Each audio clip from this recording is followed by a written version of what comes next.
This is the magic method, where our passion is Magic the Gathering, and our madness is terminal, and not at the cost of discarding.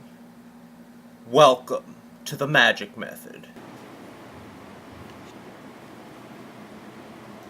Hello there, I'm the Mise. This is my standard 2018 cat build. It's not going to be around for long, but I figure, hang around, pet the kitties as often as I can. So I'm going to share all my kittens with you. Kevin, Gunther, Paul, Steve-O, all those guys. So without further ado, here's my standard cat deck. Green-white build, start with the 1-drops, 3 Leon Vanguard. Beginning of combat, gets +1/+1, and I gain a life if I control 3 or more creatures. Again, at the start of the combat, that's pretty good, and you'll see later on in the build why it's really beneficial to have, so many more creatures, especially with this inclusion. Of course, 4 Sacred Cats, just a generic 1/1 lifelink white creature with a bomb. I can bring it back after in case I want, something for chump blocking or a little extra something for the offense. A little extra muscle never hurt nobody, especially with the Regal Caracal. It gives me a lot of good lifelink support. Onto the 2-drops, I got 2 Oresco Swift Claws, just vanilla 3/1 beater. 3 Achani's Primate. Whenever I get a life, put a 1/1 counter on it. Again, lifelink support and good muscle support. This really helps out in both ways. I have 4 Adorn Pouncers. 2-drop, 1/1 double strike. I can internalize it after, which would make it a 4/4 instead. So when I create this from the graveyard as a 4/4 with double strike, and then I get stuff like the Regal Caracal, anything that would help me gain life on top of the muscle that I already have. 3 of the Prowling Stubble cards. Blue's still a pretty popular color among standard. Even in any other format, I'd actually like to play this in. So having this be able to be protected from counters, not a bad idea for a 4/3 3-drop. I got 4 Pride Sovereigns, +1/+1 for each other cat control. Exert it, create 2 more cats. This is again another really good just overall creature feature kind of deck. So the more cats that you have in here, the more benefit this reaps. Same again with that Caracal. With this thing, it's just constant token production. It may seem a little expensive, but you take those little shots, and then once that turn 4, turn 5 comes along, if it happens to go for that long, then Pride Sovereign just jumps out of nowhere with like a huge lifelink beatstick.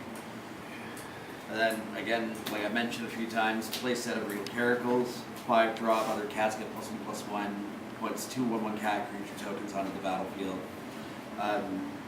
With all the cats having lifelink, even this on its own, as opposed to like Commodore paired together with other cats, is an absolute shitstorm.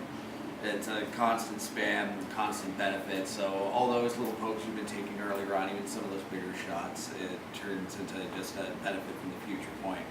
Your opponent's forced to come in and attack, try to get rid of your small stuff, but you're not really going to fall for that anyway. You're just going to get all that back the next turn following afterwards. So that was creature lineup. And just for non-creature spells, start with 2 Johnny, Adversary of Tyrants. I can do one of 2 things pretty much. Boost the creatures on the field, or I get like one of the smaller weenie ones, like a Swift Claw, Pride Mate, any one of the 1-drops from my graveyard to the battlefield. It also has a really nifty emblem ability. At the beginning of your end step, create 3 1/1 white cat creature tokens. So again, another huge benefit from things like a Regal Caracal, Pride Sovereign, all those kinds of mass gathering kind of creatures. I use 1 Uncaged Menagerie. It's good just for gathering, random muscle or just overall field support for like chump blocking. I run 2 cast outs. It can be useful field wise. It's a great effect, banish whatever for however long this is out on the field. So when this leaves field, it comes back, and it's cycling for 1. So really, as opposed to having to cycle the Scattered Growth, cycling the cast outs is not only cheaper, but it just lets me recycle and thin things out a little more, plan ahead a little better. Inspire Charge. Just because it's a nice, 4-drop muscle. I could have anywhere between 3 to 6 creatures on the field, and that could end up being my game changer entirely. So are things like Titanic Growth. I just run 2 of them because a lot of the cats produce their own muscle, so I don't want to go spamming with something that could end up being a dead drug for any reason. I don't wind up with a decent field of creatures, if any at all.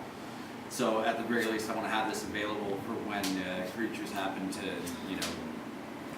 be declared blocking, or if I want to take that final kill shot, or just overall use this as a lifelink boost. And that's primarily what I do with these things, is I just use them for increase in lifelink.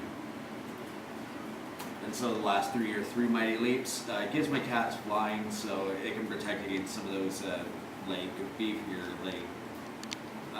creatures, dragons, demons, all that jazz. Also as well, it's great for more lifelink pestering.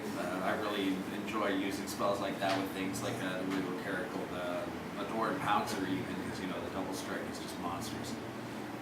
Even things as little as the Vanguard or the one cat there, the lifelink, are really good. We got 4 Scattered Groves. Aside from them being utilizable lands, they also have a cycling ability, so if you get desperate, it's a good draw engine to, go into something a little more handy, such as a land that can come into play untapped. Or, just a weenie monster, anything like that. Sorry, creature. Too much of the units.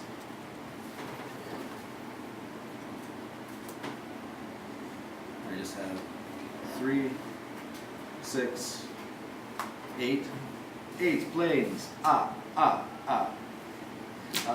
No, that's Wonderful! except for the white models, the rest of it I need to explain that really. And then, of course, the greens. I'm running 10 Forest. Because for some reason, out of the blue, I seem to really enjoy drawing my double green spells right off the hop, and then end up with a hand having 2 planes in 1. So it's a little inconvenient, at least for a good portion of the game, up until some time where I'm not actually going to need it. So I figured that if I run more forests, I'll have the opportunity to run into them a little bit. That if I run more forests, I'll have the opportunity to run into them a little more, get those double driven spells out of the way. So basic as it may be from my playmat to yours. This is my standard deck, Cats 2018. New president.